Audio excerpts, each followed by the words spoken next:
interesante. Y como acotación es interesante que lo que les toca venir vengan, porque es la única manera de poder intercambiar y hacer más interactiva la clase con los especialistas que no es tan común hoy poder estar con ellos. Por lo cual les agradecemos que los que les toca venir se encuentren. Bueno, les presento al doctor Ascorgo. Doctor, con mucho gusto, bienvenido. Bienvenido, querido.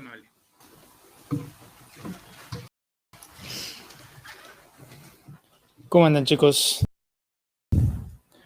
Bueno, la idea de la charla de hoy es hablar un poco de las imágenes acerca de la vía biliar. Del páncreas no vamos a hacer mucho énfasis porque ya la clase anterior el doctor Daza habló bastante acerca de cáncer de páncreas, tumores y algo de patología inflamatoria. Así que la idea de hoy es enfocarnos un poco más en el hígado, un poco en las vías biliares. Y lo que quiero que les quede de esta clase, más que ustedes que se dedican a la parte clínica, es basados en la sospecha de la patología que ustedes tengan, qué estudio pedir de manera correcta. Entonces, así evitamos que muchas oportunidades nos llegan solicitudes de estudios para descartar cierta patología y el estudio que solicitan no suele servir para poder hacer la ayuda a ustedes y descartarles o confirmarles la patología. Entonces, esa es la idea que quiero que hoy les quede un poco más allá de saber diferenciar los tipos de patología focales o difusas del páncreas, porque es más una labor nuestra, pero quiero que tengan un conocimiento básico. Vamos a arrancar con esta pregunta, en la cual tenemos un paciente masculino de 45 años sin ningún antecedente de importancia. Va a un control de rutina, un chequeo como el que muchos mandan, y dentro del chequeo de sangre, ecografía abdominal, encuentran que hay una masa, una lesión focal hipoecogénica, perdón, ahí cometí el error, hipoecogénica en el hígado. ¿Cuál sería el método ideal para poder caracterizar esta lesión basados en estos hallazgos de ecografía? Entonces, creo que no está la opción de responder ustedes, ¿no? Porque aquí ya me tira la respuesta. Bueno, está bien, ya dimos la respuesta. Ahora les pregunto, ¿por qué sería esta la opción correcta? ¿Por qué no pediríamos una resonancia de abdomen y pelvis, por ejemplo? ¿Y por qué sí solicitaríamos una tomografía de abdomen con contraste trifásico? Cuéntenme ustedes, así de rapidez. ¿Qué ventajas tiene la reso o la tomo sobre la reso?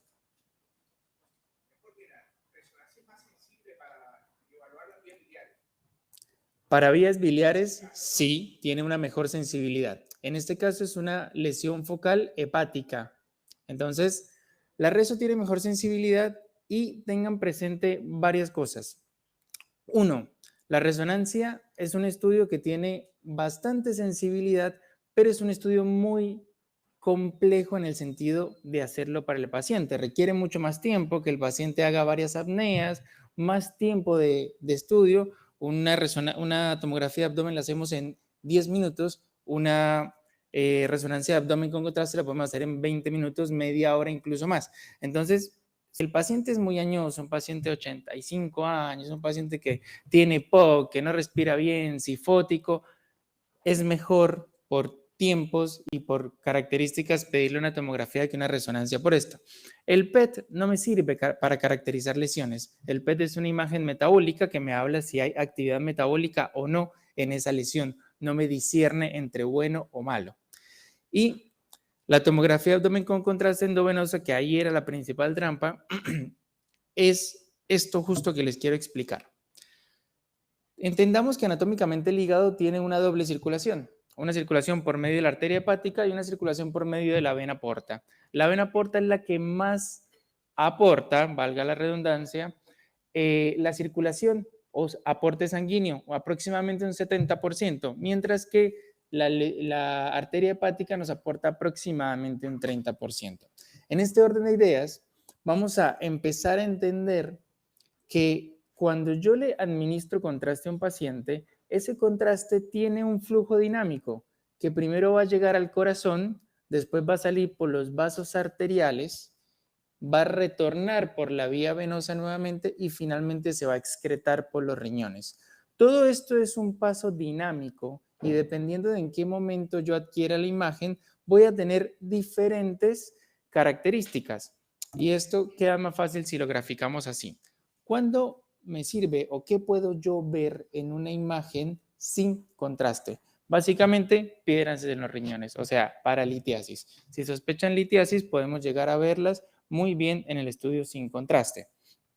También para ver cualquier otro tipo de calcificación a nivel de la vía biliar. En ocasiones, cuando los cálculos de la vía biliar están calcificados, los puedo llegar a ver. Cuando no están calcificados, no se van a poder ver. ¿Sí? Calcificaciones en el hígado, en el páncreas. La esteatosis también se puede ver. Más adelante les voy a mostrar cómo se puede ver. Y las imágenes adrenales en las glándulas suprarrenales, como los adenomas, también sirve la fase sin contraste para caracterizarlo. Porque si en esa fase sin contraste esa lesión es de baja densidad, yo ya sin necesidad de un contraste les puedo casi que asegurar que eso es un adenoma y no es otra cosa.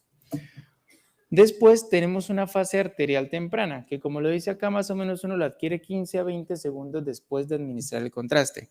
Observen cómo en esta imagen se ven muy bien llenos o muy bien contrastados la parte vascular. Observen cómo yo todavía a nivel hepático, a nivel intestinal o pancreático, todavía no tengo contraste. Esto es lo que conocemos famosamente como la angiotomografía. Es un estudio en el cual valoramos la parte arterial. Nos sirve para estudiar aneurismas, malformaciones, disecciones o cualquier tipo de patología arterial. Después tenemos una fase arterial tardía. Esta fase arterial tardía lo que nos hace es nos realza todas las imágenes hipervasculares. Entonces, enfocándonos en el hígado, si ustedes ven, acá una lesión apareció. ¿Por qué? Porque esta lesión, al estar irrigada por la arteria hepática o por ramas de la arteria hepática, se me va a pintar en una fase arterial. Entonces, lesión hipervascular o lesión irrigada por la arteria hepática la voy a poder ver en esta fase, ¿sí? Observen cómo también en el páncreas, los tumores de páncreas generalmente son con baja vascularización. Entonces me realza bastante el páncreas y la imagen o la lesión en cuestión me va a realzar poco. Entonces ahí yo puedo diferenciar el tumor. Posteriormente tenemos una fase hepática.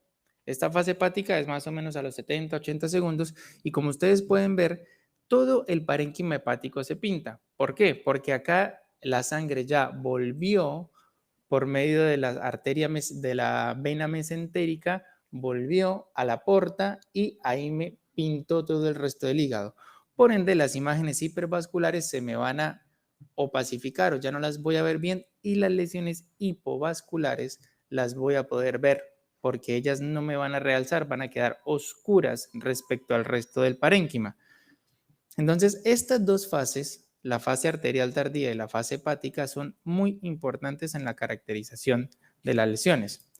Tenemos otra fase que se llama la fase renal. Es un poquito más tarde, casi 100 segundos. ¿Y para qué nos sirve? Para que todo el riñón, todo el parénquima, tanto corteza como médula, se hayan pintado con contraste y las lesiones hipovasculares, por ejemplo, quistes o algunos tumores hipovasculares renales, los pueda diferenciar bien. Entonces, estas fases son las más importantes y finalmente tenemos una fase de uroexcreción. A los 10 minutos más o menos, 5 a 10 minutos se adquiere dependiendo del centro y lo que vamos a ver es que el contraste se está excretando por el riñón y yo puedo llegar a ver lesiones de urotelio que estén ahí como un defecto de relleno. Puedo ver todo lo que sean tumores a nivel uroteliales o las cicatrices en el parénquima hepático van a realzar. ¿Por qué realzan tarde las cicatrices? Porque al ser un parénquima muy fibroso, no tengo un buen aporte sanguíneo. Entonces se demora más tiempo en pintar ese tejido fibroso. Por eso La respuesta correcta en la pregunta anterior era un estudio trifásico. Cuando hablamos de trifásico, hablamos de una fase sin contraste, una fase arterial y una fase venosa. Con esas tres fases, el 90% de las lesiones hepáticas yo las voy a poder caracterizar. Si cuando ustedes quieran caracterizar una lesión hepática, siempre pidan un abdomen y pelvis con contraste idealmente trifásico, ¿sí? Porque en algunos lugares, si no lo piden trifásico, no se los hacen. Solo les hacen el venoso y ahí nos quedamos a medias con el diagnóstico. Vamos a hablar un poquito, este tema es un poco largo y extenso, no pretendo que se sepan los detalles de cada uno, pero vamos a hablar un poquito de las lesiones hepáticas focales. Principalmente las dividimos en dos grandes grupos para dividir las aguas, las hipervasculares y las hipovasculares. Como ustedes ven en este listado, todas las hipervasculares van a estar irrigadas por la arteria y las hipovasculares no van a tener irrigación arterial, sino de otro origen. Así que lesión hipovascular, de lejos, lo más frecuente, la metástasis. O sea, lesión hipovascular en el hígado, piensen mal de una vez, porque ahí ya estamos hablando de que este paciente no tiene algo bueno. Dentro de las hipervasculares tenemos un montón, como ustedes ven ahí, el hemangioma, la hiperplasia nodular, el adenoma, el hepatocarcinoma y las metástasis hipervasculares, porque también hay hipervasculares.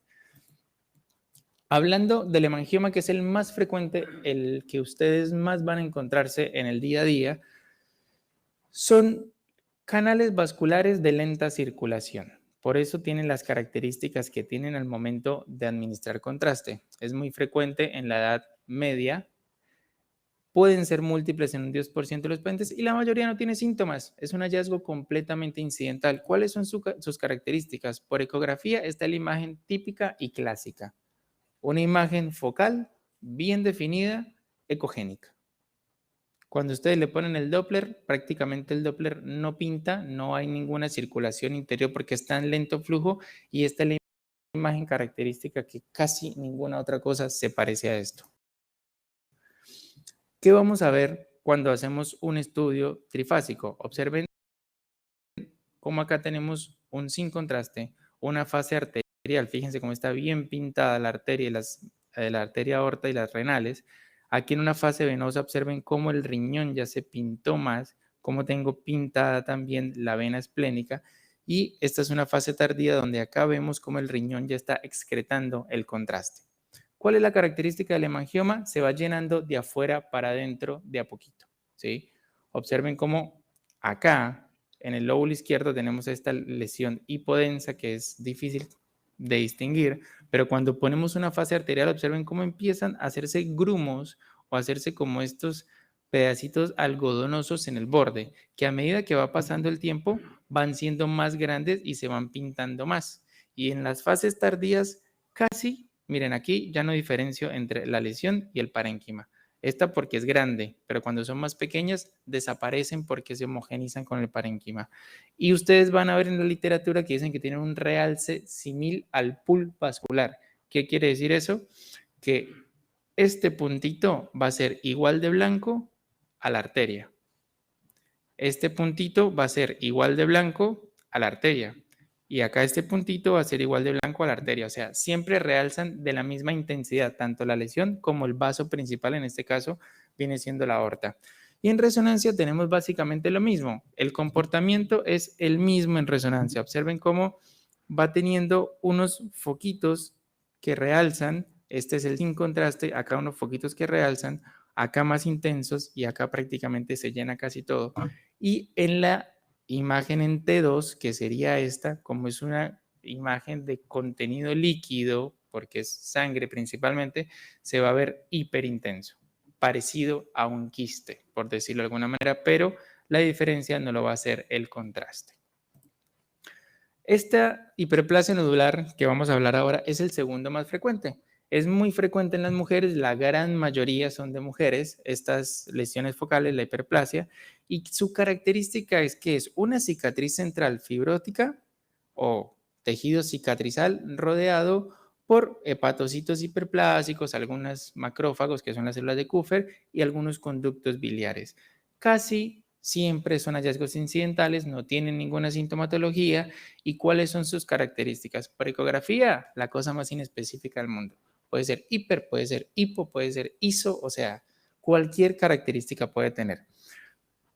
Dicen los libros, a veces no es tan fácil hacerlo cuando uno está haciendo la ecografía, que cuando le ponen el Doppler se ve más o menos una vascularización algo radiada, como un vaso central, que sería este, con un poquito de rayos de las arterias que van entrando.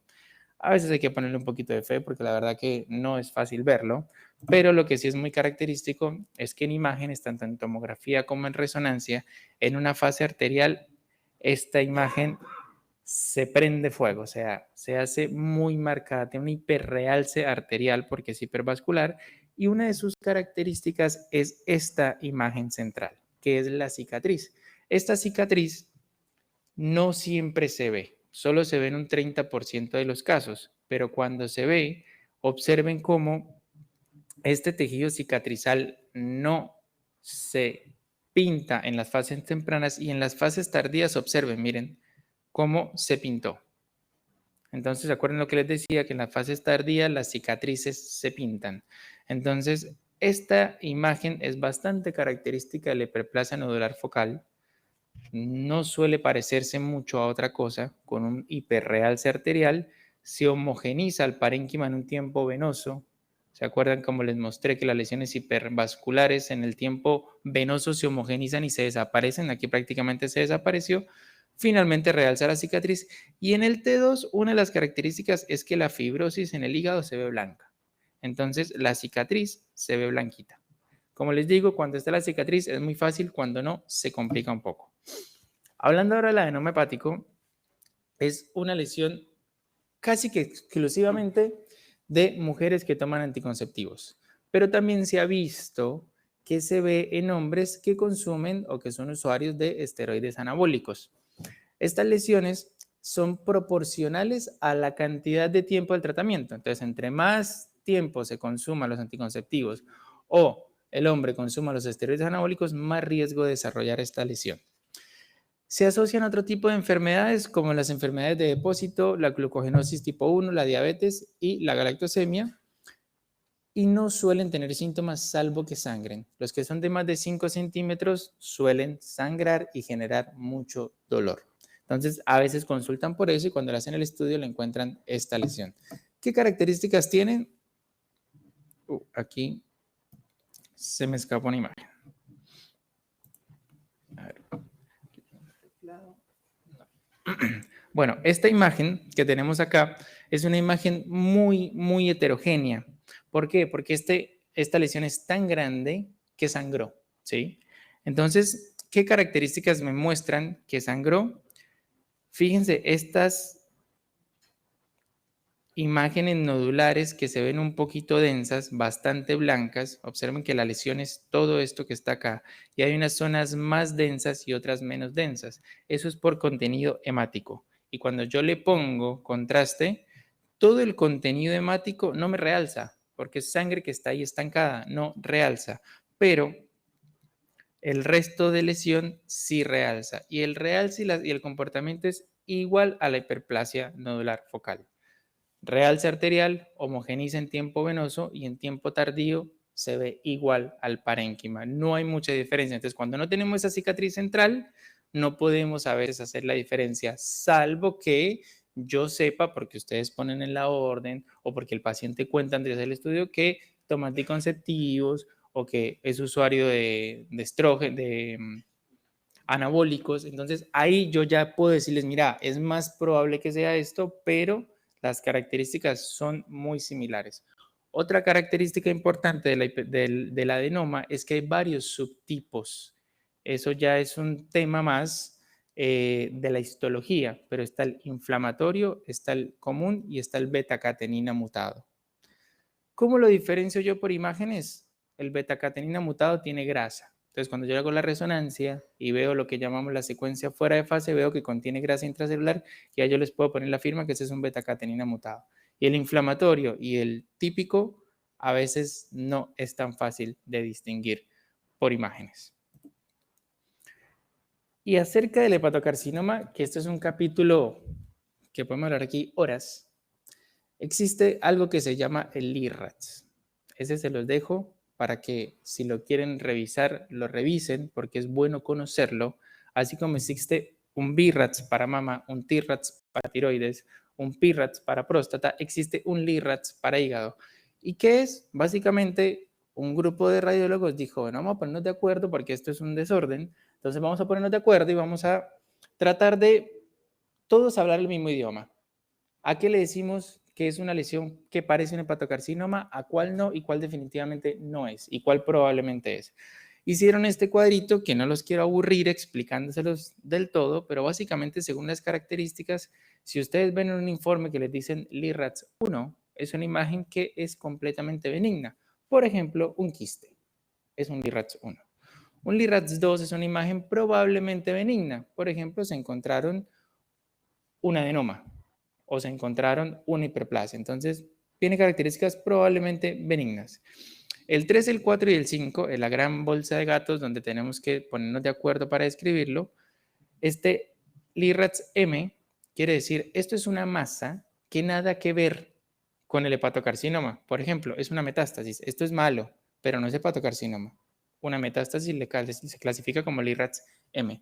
Y el LIRATS TR es el hepatocarcinoma que ya se trató, que le hicieron quimioembolización, que le hicieron ablación por radiofrecuencia y ahora quieren ver si hay recidivo o no. Entonces ahí yo voy a utilizar este. Y en esta gran bolsa de gatos 3, 4, 5, lo que yo voy a ver es el realce, si hace una cápsula tardía, si tiene un lavado o si tiene crecimiento. Y ahí la importancia de las diferentes fases, porque en las diferentes fases yo voy a poder ver qué es y qué no es. Como les digo, no les quiero dar mucho detalle porque es un tema bastante complicado, pero lo que sí ustedes tienen que tener en cuenta es que el LIRATS se aplica solamente para pacientes con hepatopatía crónica. No se le puede aplicar LIRATS a un paciente con un hígado sano o normal. Entonces, ustedes ahora que están en el módulo de patología se van a dar cuenta que cuando se habla de la cirrosis y se habla del algoritmo diagnóstico y de la pesquisa para hepatocarcinoma, es muy enfático en decir que hay que pedir ecografía cada 3 o cada 6 meses, esos nódulos sideróticos controlarlos y según criterio del ecografista, cuando ese nódulo crece o tiene ciertas características, se le solicita o la rezo o la tomo para caracterizar si ese nódulo de regeneración malignizó o no. ¿Sí? Entonces, esto nos da herramientas siempre para hígados cirróticos o hígados con hepatopatía crónica, háblese con angitis esclerosante, háblese hepatopatía por hepatitis B o C o háblese de cirrosis alcohólica o no alcohólica. Ahora, charlando un poquito de las metástasis, es el maligno más frecuente que van a encontrar en el hígado. O sea, de lejos de 100 estudios que tengan lesiones focales, 80 van a tener metástasis. Claro está que el antecedente oncológico es importantísimo. Por eso la importancia de que ustedes, como médicos que derivan al paciente para hacer el estudio, nos aporten datos clínicos en la orden. Porque muchas veces el paciente pone control y uno va a mirar el estudio y tiene una pepa así en el hígado y uno dice, ¿control de qué? Control general, tiene un antecedente, no tiene antecedente. Entonces, eso, para nosotros los que vamos a leer los estudios, es muy importante. Como les decía, las metástasis pueden ser hipo o hipervasculares y una característica es que son múltiples. Entonces, cuando uno ve múltiples lesiones, ya lo primero que tiene que pensar es que sea metastásico. Y es posible que haya un origen. A veces no lo sabemos, a veces lo podemos encontrar, a veces no lo podemos encontrar en la imagen, y ahí es cuando sugerimos biopsiarlo para saber cuál es el primario. ¿Cuál es el problema de la metástasis? Que parecen cualquier cosa. Por ecografía, generalmente la gran mayoría, como les mencionaba yo, las metástasis son hipervasculares. Entonces, por ecografía, generalmente yo suelo ver una lesión así de estas características, hipocogénica. Más o menos así pudo haber sido la lesión del primer paciente que les mostré. Una lesión hipocogénica que uno le pone Doppler y el Doppler prácticamente la lesión por dentro no pinta nada, quizás un poquito aquí al lado y otro poquito al lado, que pueden ser los vasos portales desplazados por la lesión, no quiere decir que esto haya adentro vascularización. Y una cosa muy característica de la metástasis es el aspecto en ojo de buey, que ustedes lo van a leer en los libros, y es la lesión hipo o isoecogénica con un halo hipoecogénico. Esto es bastante característico de las metástasis hepáticas. Pero también tenemos las hipervasculares. Las hipervasculares generalmente suelen ser de riñón, de melanoma, de mama. Son las que más tienen un compromiso vascular. Y estas en su mayoría se van a ver hiper. Vean que acá son hiperecogénicas respecto al parénquima. Entonces, ¿cómo diferencio yo si esto es múltiples hemangiomas o metástasis? Por ecografía, muy difícil hacerlo. Ahí entonces cobra importancia la caracterización por tomografía trifásica. Ahora, si ustedes me dicen, no, es que este paciente tiene antecedente de un SEA renal. Bueno, blanco es, gallina lo pone, pues lo más probable es que sea una metástasis y no sea otra cosa. Pero observen cómo con el Doppler estas imágenes sí tienen vascularización interna. Entonces esto me habla de que son lesiones hipervasculares. Miren cómo se ven las metástasis hipovasculares en una tomografía. ¿Esta qué fase sería? ¿Un arterial, un venoso o un tardío? Por lo que hablamos ahora.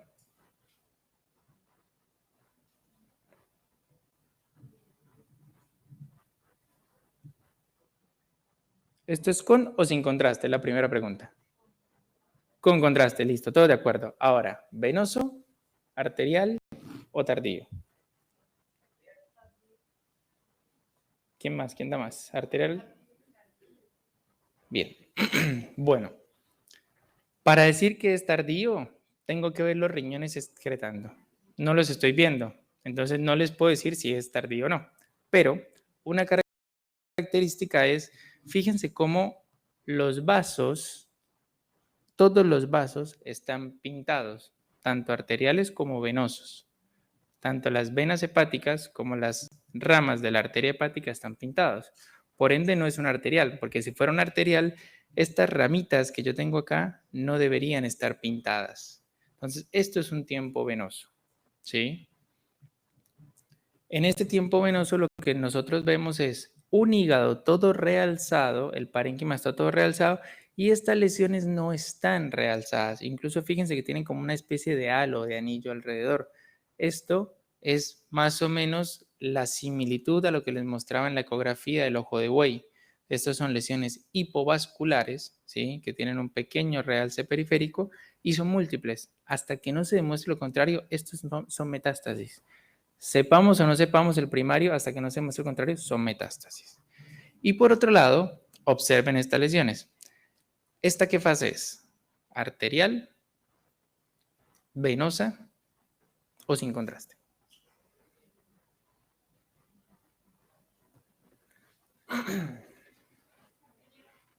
¿Un arterial por acá? ¿Alguien opina diferente? ¿Todos de acuerdo con arterial o hay alguien que quiera llevar la contraria? Listo. Todos por arterial. Efectivamente, es un arterial.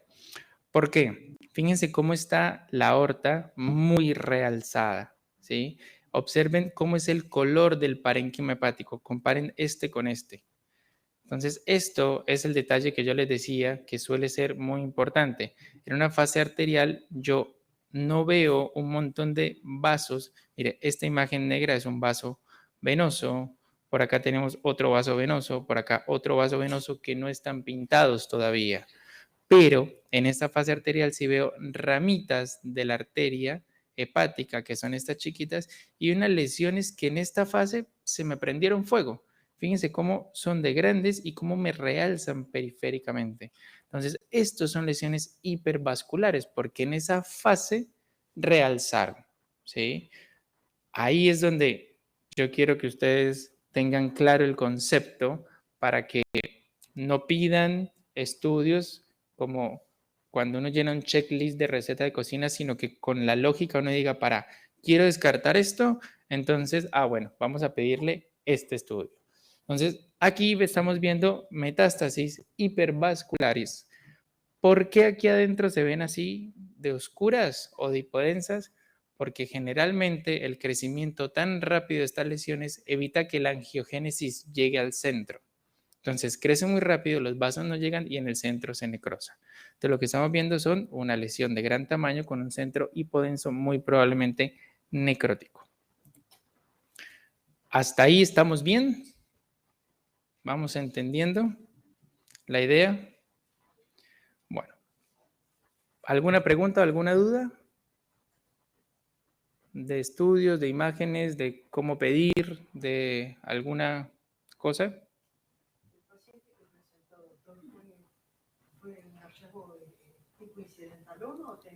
Fue incidentaloma, como muchas lesiones de estas benignas son incidentalomas, ¿sí? Que hay que saber qué pedirle para caracterizarlo. Bueno, en cuanto a las hepatopatías difusas, no hay muchas que las imágenes nos puedan dar una ayuda muy grande, ¿sí? Hay 2 o 3 puntuales, las cuales las vamos a mencionar ahora, y la gran mayoría de otras terminan en una biopsia hepática, ¿sí? Que eso es importante tenerlo en cuenta y saber cuál es la indicación de la biopsia. Entonces, hablando de la más frecuente de lejos, ¿qué es la esteatosis? La esteatosis no es otra cosa que la célula del hígado infiltrada por grasa y es muy característico, no se confunde con otra cosa en las imágenes. ¿Cómo lo voy a ver por ecografía? Un hígado de ecogenicidad aumentada, o sea, un hígado muy blanco. ¿Con qué lo comparo? Ya les voy a mostrar, con el riñón, pero les voy a mostrar para que se den cuenta. En la tomografía, ¿cómo lo veo? Hipodenso. ¿Por qué? Porque la grasa en tomografía se ve oscura. Entonces, si yo tengo un órgano infiltrado por grasa, la densidad de ese órgano va a disminuir. Entonces, lo voy a ver más hipodenso de lo habitual. Y en resonancia, como lo vemos, aquí ya entramos con un concepto más complejo que se llama las secuencias fuera de fase. No quiero meterme mucho con la física de la resonancia ahora, pero básicamente es que en una secuencia yo veo el hígado del color habitual y cuando a esa secuencia yo le aplico un pulso para invertir la fase del protón, esa señal cae si contiene grasa, o sea, se ve negro. Entonces, en la secuencia en fase se ve un hígado normal y en la secuencia fuera de fase el hígado cae la señal. Ahora les voy a mostrar cómo se ven las imágenes, es mucho más fácil entenderlo así. Esto es un hígado normal, con una ecogenicidad similar a la del riñón. Esto que estamos viendo acá es el espacio de Morrison y este corte siempre se hace ecografía justamente para comparar las ecogenicidades. El hígado debe ser igual o ligeramente más ecogénico que el parénquima renal. Comparen con este. Miren cómo el parénquima renal es de una ecogenicidad normal y el hígado está muy blanco, muy ecogénico. Esto es inequívoco de esteatosis hepática por ecografía. ¿Hay cómo graduarlo en leve, moderado y severo? Sí, se puede saber dependiendo de qué tanto yo veo los vasos, qué tanto puedo ver detrás del hígado, pero es un tema más fino y detallado. Ahora, tomografía. Observen este hígado. Claramente es un hígado que tiene esteatosis, pero ¿qué le ven ustedes, aparte de la densidad baja? ¿Qué características les hace pensar o con qué lo comparan para darse cuenta que está esteatósico? Esto es un estudio sin contraste. Con el vaso. Hay que comparar siempre con el vaso. Comparo la ecogenicidad del hígado con la densidad del hígado con la densidad del vaso.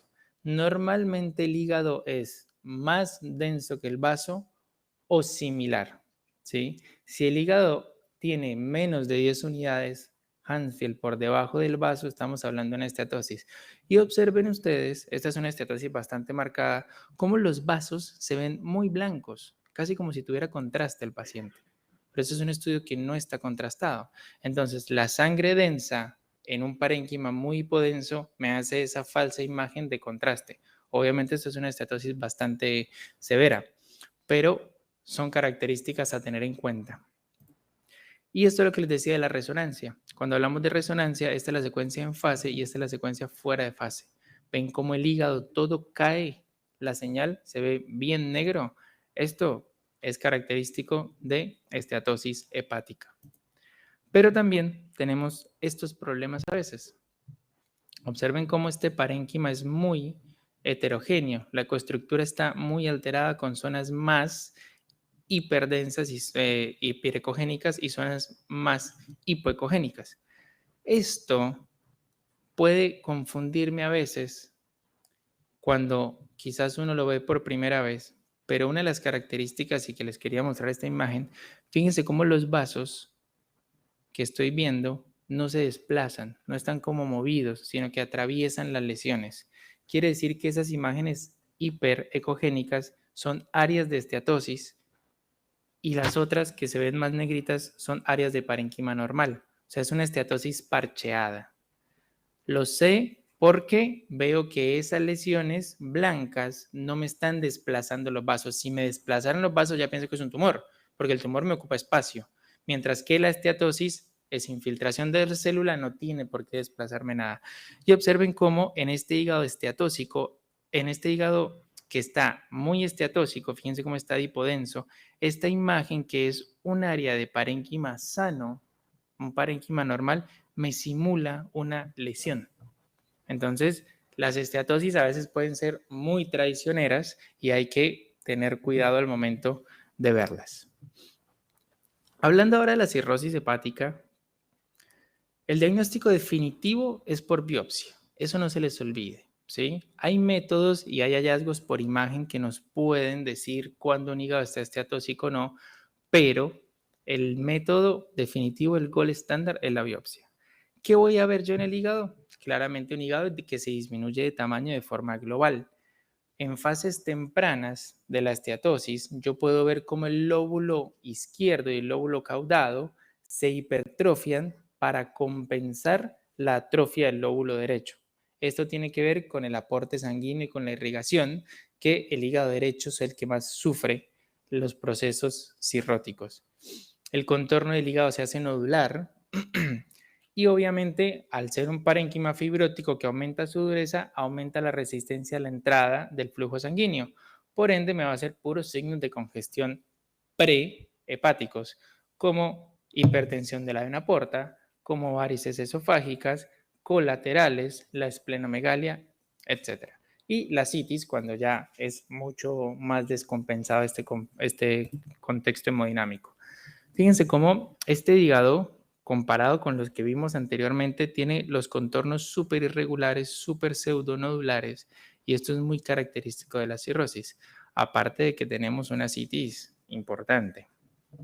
En este paciente con una atrofia bastante marcada, fíjense cómo está de pequeño, observen la esplenomegalia que tiene. Es enorme este vaso, comparen con este vaso que está normal.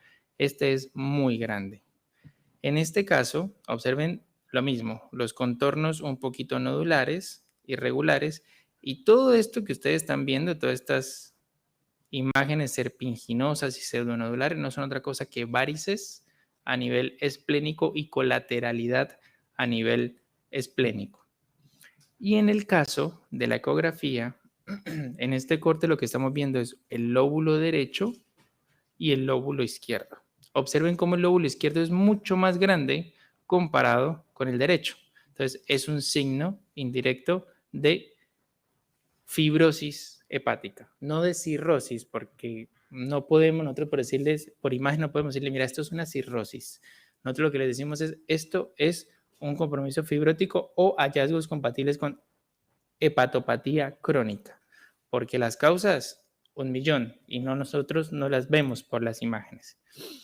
Bueno, esto no está bien coordinado por lo que veo, así que en este caso es un paciente que estaba séptico. A ver, no, esto quedó mal acomodado. Bueno, esta pregunta anterior, obvienla. Esta pregunta era un paciente que está colecistectomizado, tiene un síndrome coledociano de varias semanas de evolución, ¿sí? Y en la ecografía que le hacen cuando llega a urgencias, le dicen, mira, tiene dilatación de la vía intra-extrahepática y el conducto pancreático principal dilatado. Ahí ya ven ustedes la respuesta. ¿Y por qué esa sería la respuesta? ¿Por qué no le voy a pedir una tomografía con contraste? ¿O por qué no le voy a pedir una CEPRE a este paciente si le estoy sospechando patología de la vía biliar?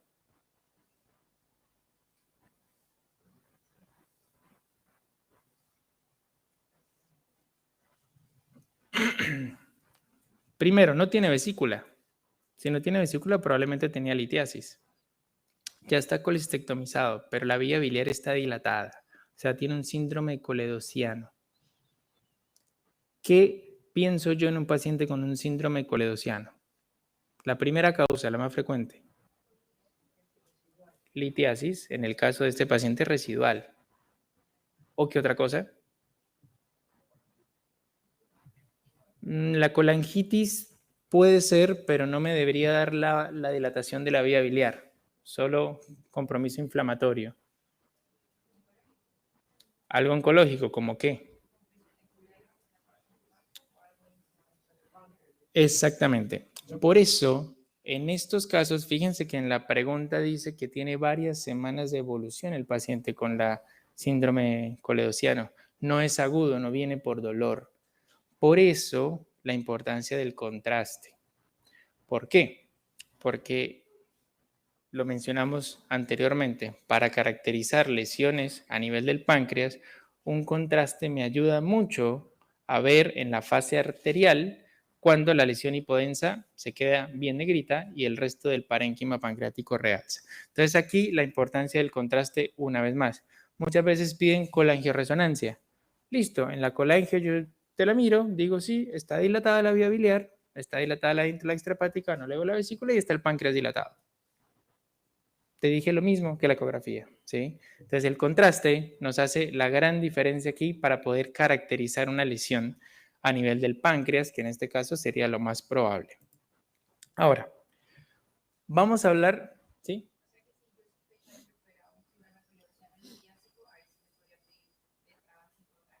Claro, si sospechas que sea litiásico, sería sin contraste, pero si sospechas que el paciente sea por alguna causa oncológica, lo ideal es el contraste.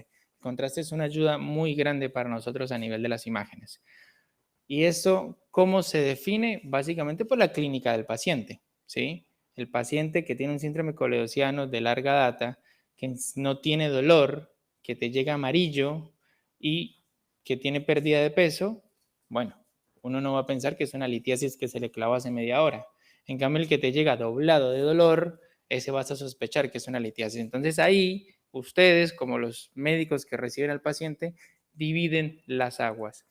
¿Por qué? Porque muchas veces se cree que el contraste simplemente es como pasarle solución fisiológica y resulta que no. El contraste es una medicación, ¿sí? Es un fármaco que puede generar problemas renales importantes, especialmente el yodo, así que hay que ser muy precavido cuando se pide contraste y cuando no, cuando tiene utilidad y cuando no.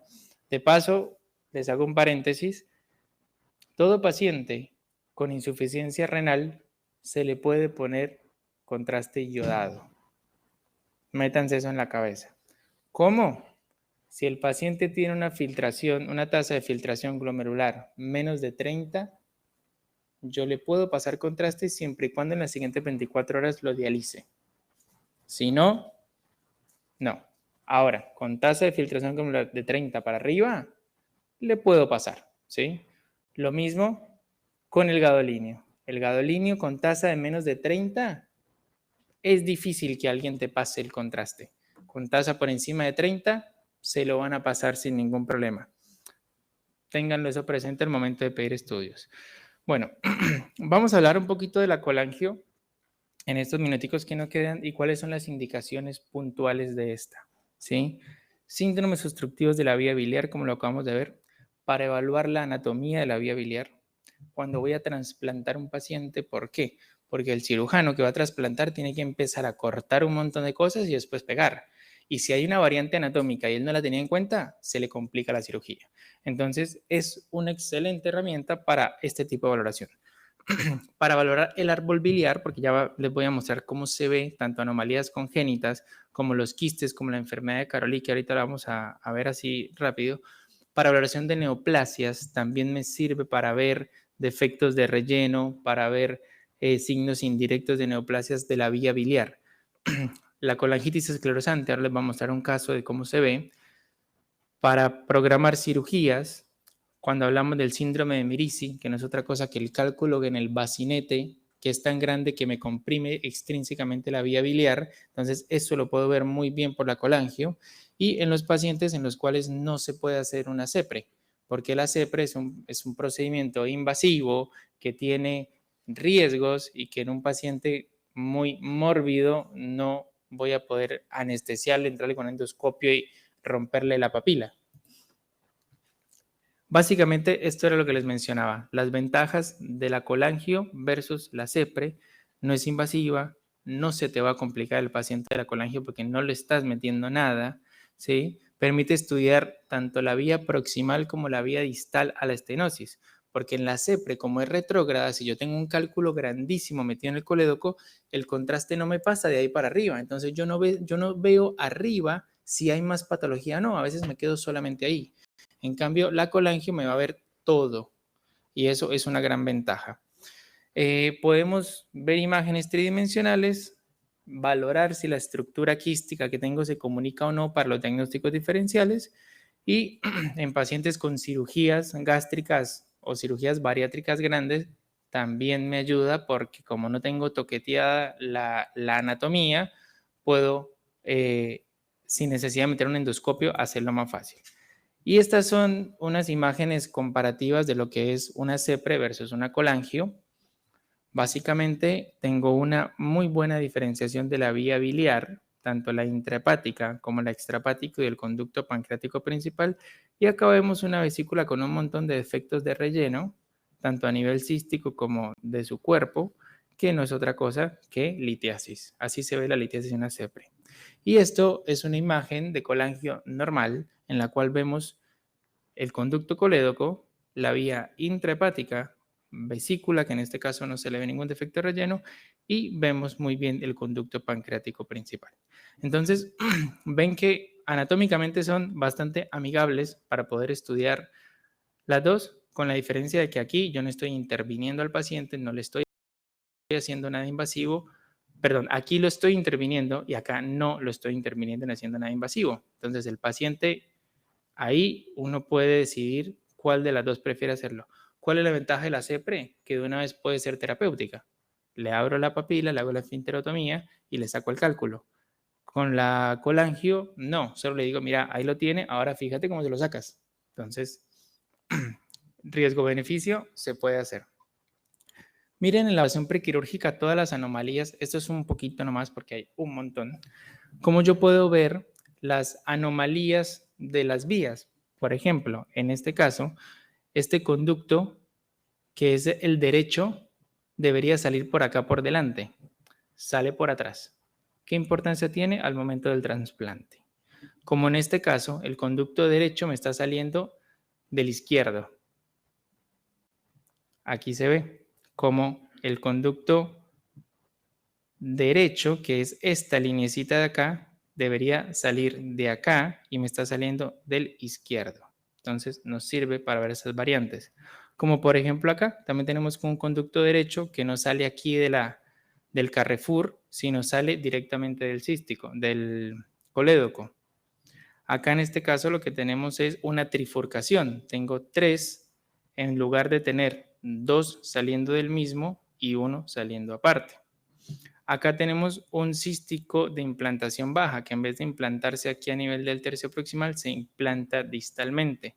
Y esto al momento de entrar, hacer sacar un cálculo o el médico cirujano que va a entrar y clipar el cístico, por error se puede llegar a llevar el colédoco. Entonces es importante mencionarlo. Y este cístico que en vez de salir del colédoco, sale de una de las ramas principales. Entonces nos ayuda mucho para valorar este tipo de anomalías cuando el paciente va a ser intervenido quirúrgicamente. Otra de las anomalías muy frecuentes es el páncreas divisum.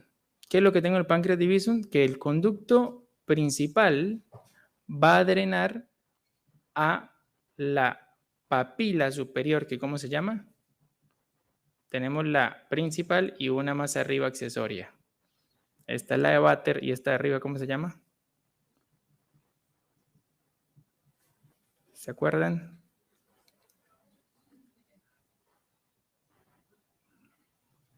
La de Vater es aquí la principal. Esta es la accesoria que me drena el Santorini, el conducto de Santorini. Entonces, vemos aquí un conducto que me sobra, miren. Este me está sobrando y este lo que está haciendo es drenando la cabeza del páncreas, cuando yo solamente debería tener uno que se conecta con este y termina acá. Entonces, me está aquí sobrando este conducto que me está drenando todo el resto del cuerpo. Esta es la imagen típica del páncreas divisum. No debería tener estos dos conductos. Hablando un poquito de la enfermedad de Caroli, cambiando el tema, básicamente esto, la diferencia con el diagnóstico principal más grande que son los amartomas hepáticos o biliares, es que la enfermedad de Caroli, los quistecitos que yo veo en el hígado se comunican con la vía biliar. El amartoma no se comunica con la vía biliar. Entonces, aquí la colangio tiene una gran importancia para determinar eso, ¿sí? Ambas son dilataciones de conductos biliares, pero uno se comunica y el otro no se comunica. Caroli se comunica y los amartomas no se comunican con la vía biliar. ¿Se acuerdan qué otro nombre tiene la amartomatosis hepática?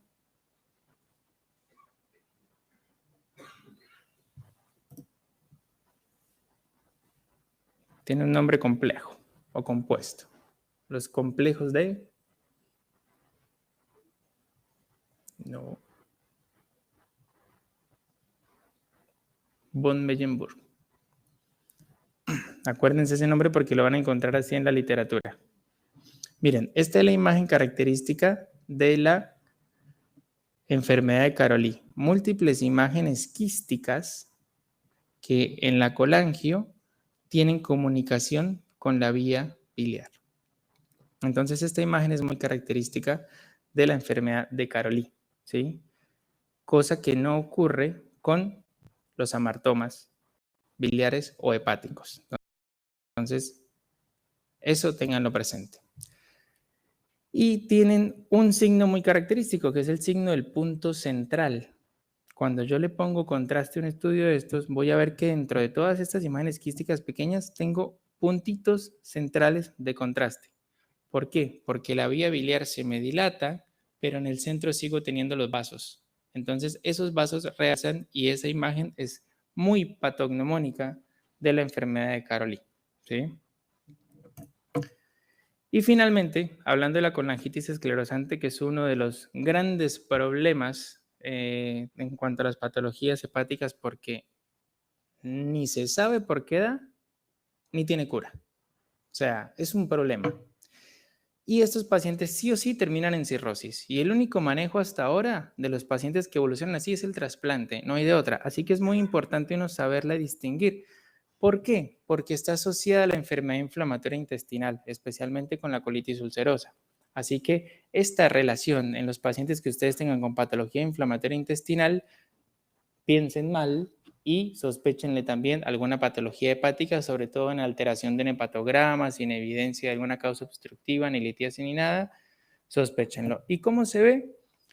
Como su nombre lo dice, la vía biliar se esclerosa. Entonces empieza a hacer zonas de estenosis con zonas de dilatación, alternándola. Entonces, si ustedes ven el gol estándar, que es la CEPRE, para esto sí es la CEPRE, siempre el gol estándar, observen cómo aquí hay una pequeña estenosis y está dilatado. Aquí hay otra pequeña estenosis y fíjense cómo es todo arrosariado el árbol biliar. Aquí hay unas estenosis, aquí hay otra, aquí hay otras estenosis pequeñas. Esto es muy patognomónico de la colangitis esclerosante, cosa que también voy a poder ver en la CEPRE. Observen cómo acá en esta zona hay varios conductos que no los puedo seguir porque están tan estenosados que no los puedo ver.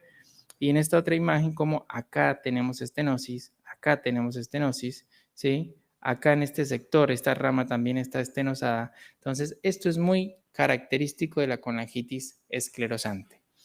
El diagnóstico se puede hacer por imágenes, pero definitivamente el gol estándar es por biopsia.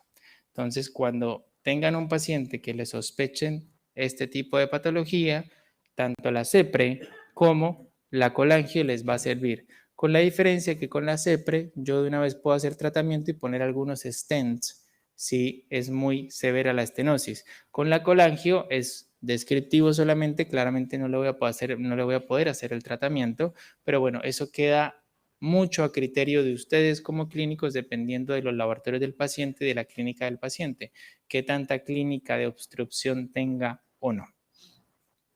Y bueno, básicamente esto es lo que les quería hablar de patología hepatobiliar. ¿Alguna duda que tengan? ¿Pregunta? ¿Quedó todo claro o no se entendió nada? Bueno, muchachos, entonces espero les haya sido útil y nos vemos en otra oportunidad.